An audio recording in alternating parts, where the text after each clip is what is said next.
Good morning.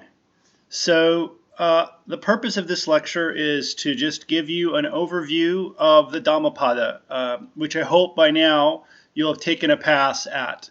So for anyone watching this lecture, in order to get out of it the maximal amount of benefit, you'll want to have taken at least a singular pass at reading the Dhammapada.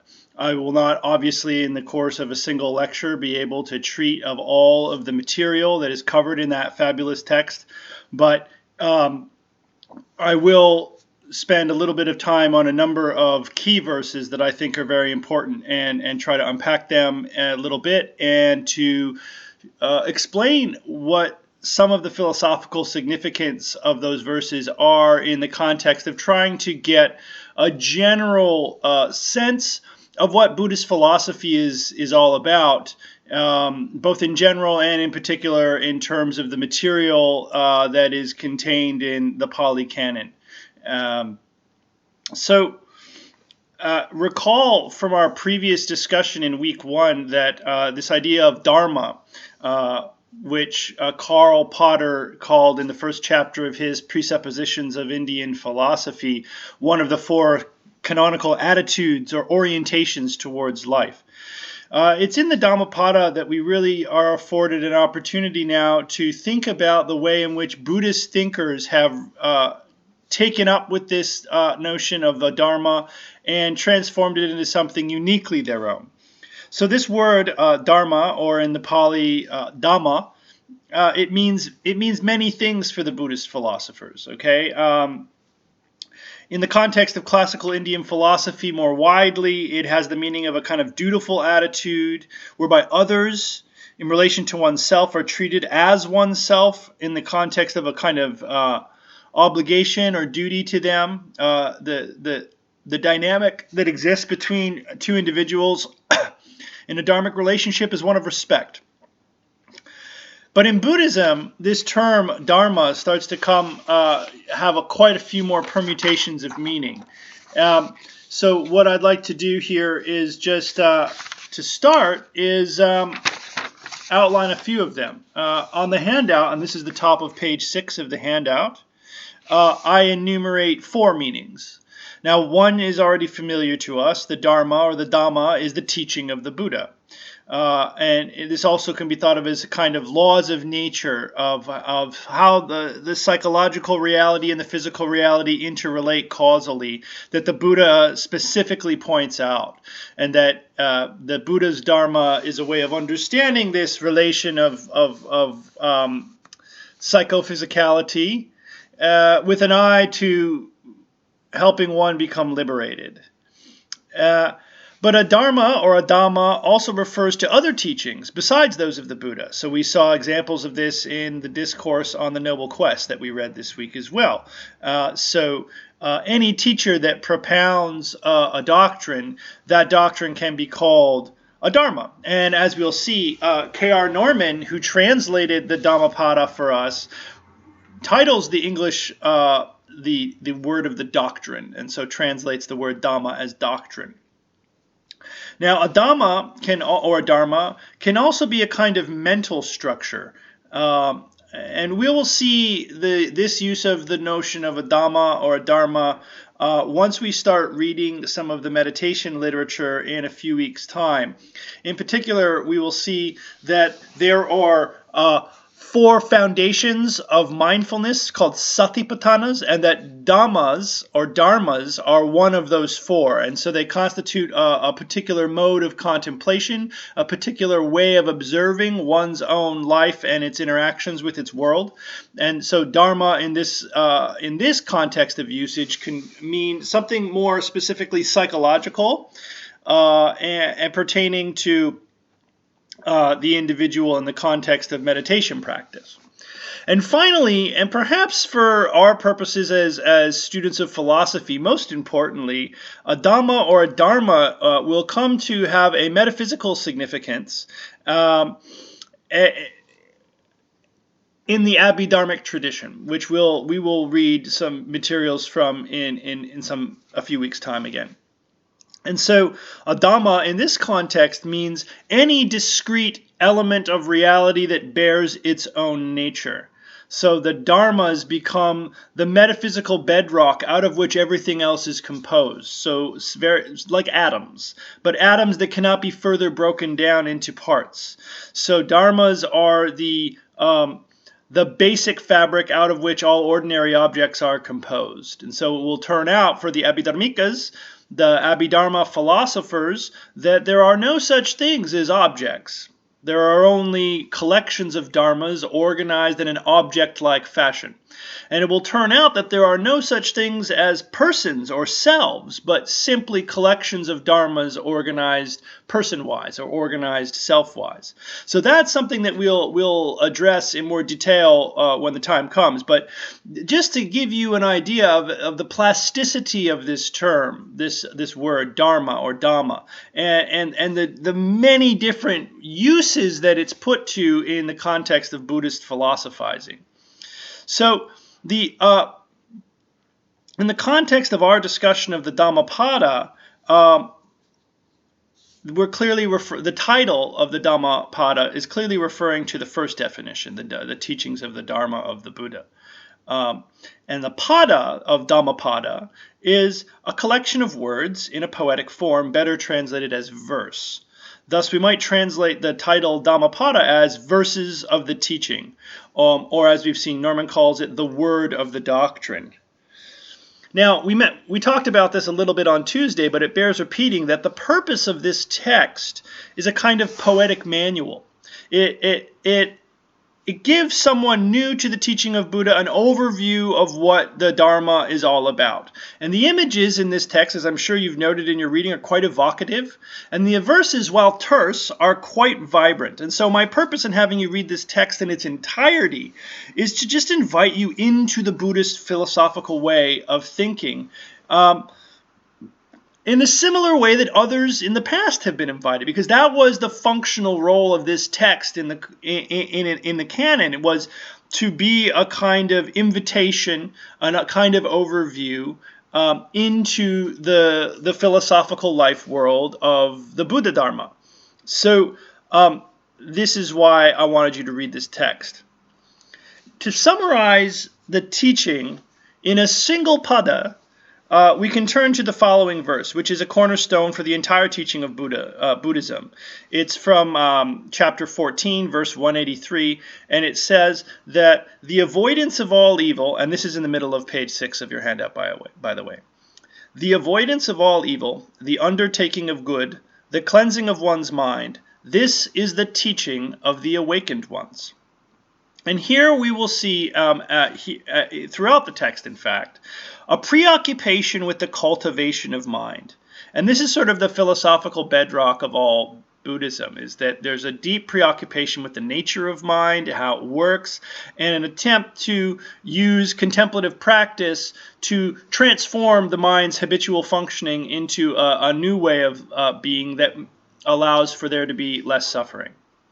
So one thing that's important to note that about this verse that we just read through that harmonizes with something we spoke about briefly on the first day that we met in the class last week is that the moral character here that is being cultivated to the avoidance of evil and the undertaking of the good is a kind of necessary precursor to progress, but not the final stage of achievement. So we'll see in Buddhist philosophy, like many other traditions of classical Indian philosophy, that moral cultivation is essential, an essential first step, but not the end goal. And so the cultivation of reason and morality, which arguably in many Western traditions is the summa bonum of philosophical inquiry, for the Buddhist philosophical project constitutes a necessary but preliminary set of steps, the final stages of which are about the development of mental power and wisdom, which leads to liberation from cyclical existence. So the opening pair of verses from the first chapter state the following. And I'll note here that on the handout, I've amended some of the translations a little bit just to allow for different interpretations than what you find in the text.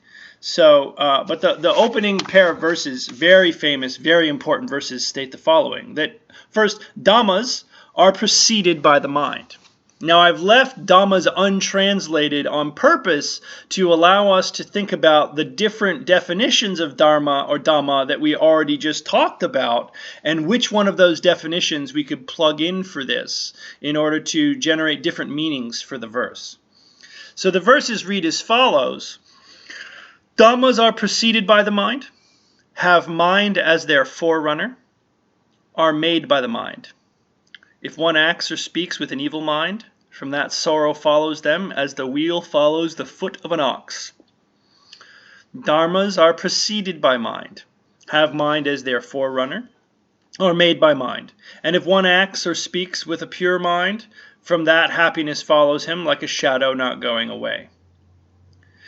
We could easily spend the entire course just unpacking the meaning of these two verses, and unfortunately for us, a single lecture will have to do. But this particular verse is an example and of which we'll see many more in the course, where the potential meaning of the verse is extremely rich and deep, and we will only be able to take a cursory pass over these kinds of texts. But if you can start to see, as you do so, the depth of meaning that is there that could be mined if the time was taken, then you will start to appreciate the true nuance of what's going on in these texts. Now, we've outlined 4 different definitions of dharmas, or dharma, and it seems wise to leave the term untranslated for reasons already stated. But different strands of Buddhism that we will look at in this course will want to interpret this notion in different ways. One thing, let's talk about 2 very briefly. One is as a kind of idealism. So we might interpret dharma or dhammas in the first verse there in terms of definition 4, in which case it would turn out that all elements of the world are created by the mind. Right? All the basic metaphysical constituents of reality are constructed by the mind. And that would be a kind of idealism. Another way of thinking about it is to say that any Dhamma, whatever definition, whether you take 1, 2, 3, or 4, is manifest to one only via the lens of one's own mind. So this is what I've called here as a hermeneutical phenomenology, by which I mean hermeneutics is the study of interpretation. And phenomenology, as we discussed in last class, is about ways of describing one's own experience in the first person as it's happening in real time. So one way of unpacking this in the context of Buddhist philosophy is to recognize that the mind is constantly conditioning the way in which we apprehend reality. If the mind is disposed in one way, certain consequences will follow.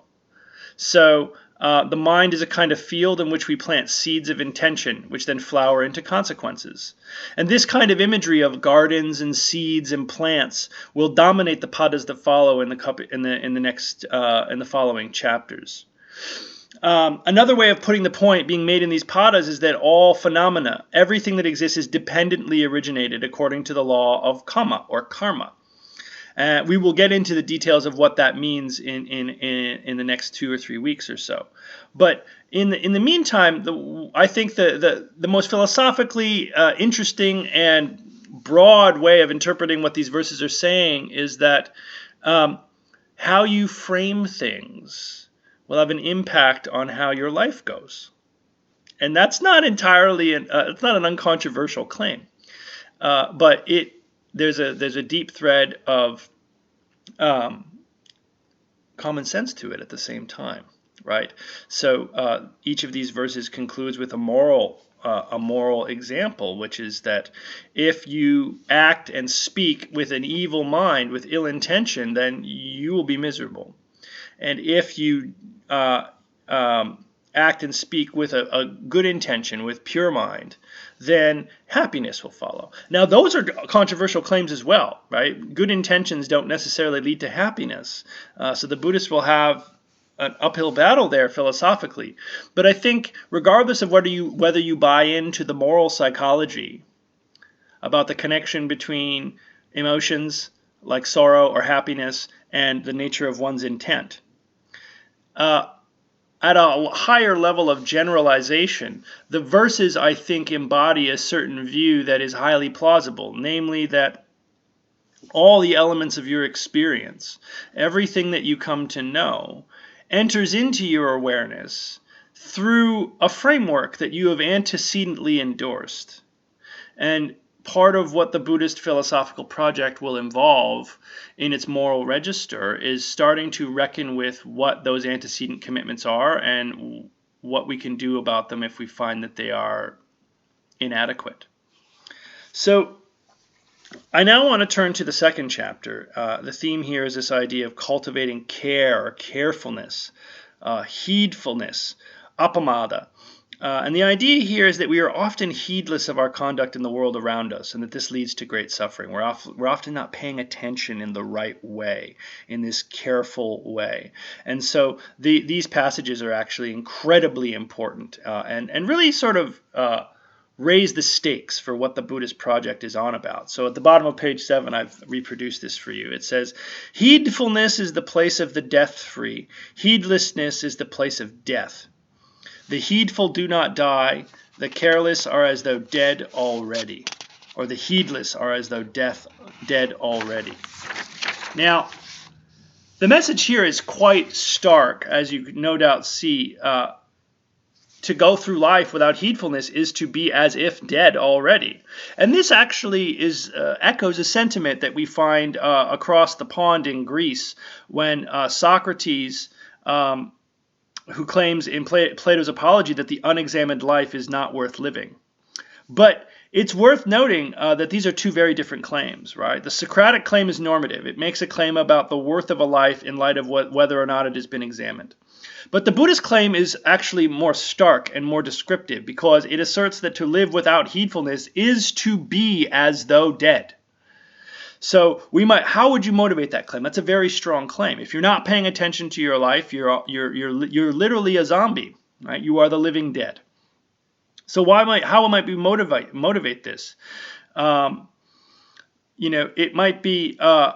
You might think about this in terms of a sort of elitist contrast that the Buddhists like to make between knowledge and ignorance that's embodied in the following verse, also from chapter 2, verse 28, which says that when the learned one thrusts away heedlessness by heedfulness, climbing on to the palace of knowledge, one gazes griefless on the grieving people. The wise one gazes down on fools as one standing on a mountain gazes down on those standing on the ground below. So the view here seems to be something like that a life of ignorance pales to that of the life of knowledge by heedfulness, to such an extent that the difference is properly summarized in terms of a contrast between life and death. So the immediate philosophical question arises then, well, what does this difference consist in? How do we cash it out? And it's a complex question, right? And so we're going to spend a good deal of the course actually trying to get clear on possible answers to this question, because different Buddhists will say different things about what this special kind of knowledge actually amounts to. And they will disagree with each other. And that's what makes it so interesting, is that these Buddhist philosophers actually have very strong disagreement with each other about what constitutes the special kind of knowledge that allows one to transcend death. In the third chapter of the Dhammapada, we get the beginning of an answer. So in chapter 3, verse 39, it says that there is no fear for one whose citta is untroubled by faults, whose citta is unagitated, who is freed from good and evil, who is awake.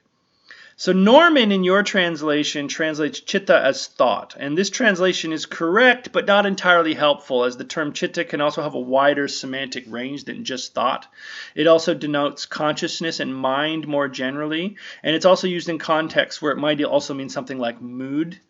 So an alternative translation of this passage also renders it as heart. It is perhaps best understood as the overall mental frame of mind that one has at any given moment. And so the key insight that we can derive from this passage as a beginning to the answer of our question about what is the difference between knowledge and ignorance from a Buddhist point of view is that certain problematic emotions like fear can be overcome by making the mind untroubled, by stilling the mind. And the goal is therefore to make the mind unagitated and imperturbable. And when that happens, when the mind is calmed down and rendered stable and imperturbable, one can go beyond both good and evil.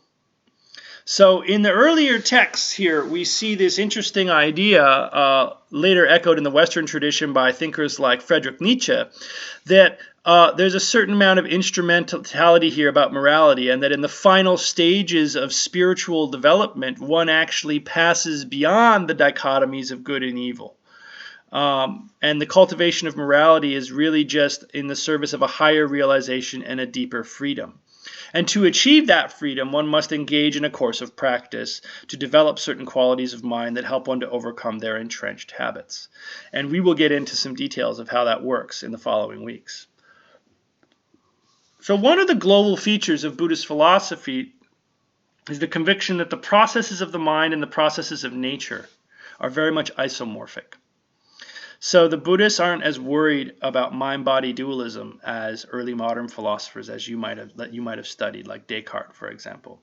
So as such, much of the corpus of Buddhist philosophy is littered with simile, allegory, and metaphor, where the cultivation of mind is linked in various ways to the way nature is cultivated. And this is especially the case in the Dhammapada, where we get images of flowers and gardens, and these images are used in different ways, which is really, really intriguing. So in chapter 4, verses 44 and 45, we get these positive examples, where it's claimed where it says, "Who will conquer this earth and this world of Yama with its gods?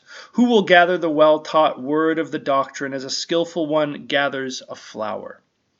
The learner will conquer the earth with the world of this world of Yama and the gods. The learner will gather the well-taught word of the doctrine as a skillful one gathers flowers." So in this image, we see the knowledge of the teaching, the Dharma, is gathered through a kind of cultivation of the mind that's likened to collecting flowers. But this skill of bringing the mind together through heedfulness, the collecting of oneself, is a bringing together what was otherwise scattered and diverse. So there's this idea that the mind is very scattered and agitated, and part of the training of Buddhist practice is to gather the mind, concentrate it, bring it into a singular focus, so that a richer and more self-controlled mental culture can be cultivated. But this example of the flowers and the garden also are used in negative examples in the very same set of verses. So immediately following the positive examples, we get some negative examples, which are the following, bottom of page 9. "Knowing that this body is like foam, knowing that it has the nature of a mirage, cutting off the flowery blossoms of Mara, one should go to where the king of death cannot see them. Death carries away one even as one is gathering flowers, with their mind distracted, just as a great flood carries away a sleeping village." And finally, "Death overpowers one even as they are gathering flowers, while their mind is distracted, not having had their fill of sensual pleasures." So here's this really powerful contrast where the beauty of the flower in these latter verses is no longer something to be gathered, but is a kind of distraction put up by Mara, the god of death. So to spend one's time indulging in sensory pleasures, enjoying the beauty of the flowers, is to leave oneself open to the floods of a heedless death. So flowers here can be seen as a boon, as the previous padas show us, and as a risk in the current ones, depending on the context. And so it's important to note here is that the text of the Dhammapada is using everyday aesthetic examples to prime the reader to reflect deeply on matters of life and death. So these mundane, everyday aesthetic examples are there to motivate deeper, subtler contemplation on these more raw existential issues of life and death. Now, in those verses, the latter three verses that we just read, 46, 47, and 48, we see this attempt or this exhortation in the text to make oneself invisible to Mara. So Mara is the god who is responsible for the maintenance of samsaric cyclical existence. And he is the main antagonist to the Buddha in the text that we've been reading. And so part of what it means to escape and transcend death through the practice of the Buddha's Dharma is to make oneself invisible or untraceable or unseen by Mara. And so that leads us into this idea of the untraceable sage that conquers the self. So here's a verse from chapter 7, verse 90, that says, "For one who has completed their journey, their spiritual journey to the end of suffering, that one is without sorrow, is freed in every way, has left behind every fetter, there is no suffering." So the philosophical stance here of the Buddhist worldview is one of completing a task, and we will explore exactly what those tasks are next week. And philosophy, as it is expressed in this stratum of Buddhist texts, is not about an open-ended set of questions, but about the completion of a very specific mission. And the mission is existential, in that it goes to the core of what is valuable in human life, and the goal is nothing short of the complete eradication of suffering. So here are two more verses that speak to that point. "Of whom there is no accumulation," the accumulation of karma, actions, and fruits of those actions, "who has knowledge of and has renounced food, whose realm is empty and unconditioned release, their going is hard to follow, like that of birds in the sky. Whose asavas are destroyed." Asava is a Pali word that means literally influxes, sometimes translated as taints. And it refers to the way in which negative emotional states flow out of you and condition your behavior. When those asavas are destroyed, whose asavas are destroyed and who is not dependent upon food, whose realm is empty and unconditioned release, his track is hard to follow, like that of birds in the sky. So the accumulation is accumulation of karma, actions that lead to morally valenced results, including subsequent rebirths, according to whether the actions taken are wholesome or unwholesome. Top of page 11. These asavas, as I mentioned, are influxes or cankers, unwholesome accumulations that keep one bound to the round of rebirth and samsara. The three deepest of these are called greed, hatred, and delusion. But the most interesting thing about these passages, for my mind, is this idea that one becomes like a bird in the sky, right? Why is one who has attained unconditioned release hard to follow like birds of the sky? Well, when one's unwholesome habits are eradicated, then one leaves no trace through samsara as they live their final life, just like birds leave no trace in the sky. So the idea is you want to lessen and eventually eliminate your karmic footprint. You don't want to be leaving any trace. You become like a kind of invisible, saintly presence in the world. Skillful, but not weighed down by the accumulation of your past actions. So how does one achieve this freedom? One must conquer themselves. So in chapter 8, we see a few evocative verses here. 103 says, "If one were to conquer in battle 1,000 times 1,000 men, but conquer one themselves, they are indeed the best conqueror in battle. The self as a conquest is indeed better than these other as a conquest, for one who has tamed themselves, who constantly wanders self-controlled. Not God, nor Gandharva, nor Mara with Brahma could make conquest into defeat for a person of such kind." So the idea that's being expressed here that's relevant to us is that to have succeeded in conquering oneself in this way, one has achieved something greater than any external victory that might be had in life. And such a liberated one is, by the lights of Buddhist philosophy, more accomplished than even a god. So why would you think that, right? Why think that liberation is of this sort would be superior to becoming a god when one has been reborn after death? The answer is that, and you should already have an inkling of this because we spoke about it in class on Tuesday, right, is that even the gods are subject to craving and rebirth and death. But a liberated person is no longer subject to any of these things. And so that constitutes a much deeper and more substantial freedom than even a god who has, celestial powers. So in chapter 11, verses 153 and 154, we have this very famous verse about the Buddha. Buddha expressing his enlightenment. He says, I have run through the journeying on of numerous births without respite, seeking a housemaker, the God who created the body, right? The housemaker is like the God who like creates the human being. Seeking a housemaker, birth again and again is painful. O housemaker, you are seen. You will not make the house again. All the rafters are broken, the house ridge is destroyed, the mind set on the destruction of material things has attained the termination of cravings. So the house here is the embodied life of sentient existence that arises as the result of our karmic accumulation. And by achieving enlightenment, the Buddha has gone beyond all rebirth and therefore any results that would be acquired through accumulation.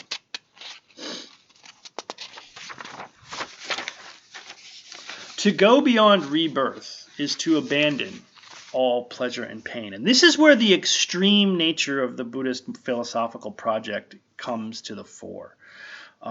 This is one of the most radical claims in Buddhist philosophy. So here's a following set of padas from chapter 16, 212 to 216 verses. It reads as follows. From what is pleasant comes grief. From what is pleasant comes fear. For one who is freed from what is pleasant, there is no grief, much less fear. From love comes grief. From love comes fear. For one who is freed from love, there is no grief, much less fear. From delight comes grief. From delight comes fear. From one who is freed from delight, there is no grief, much less fear.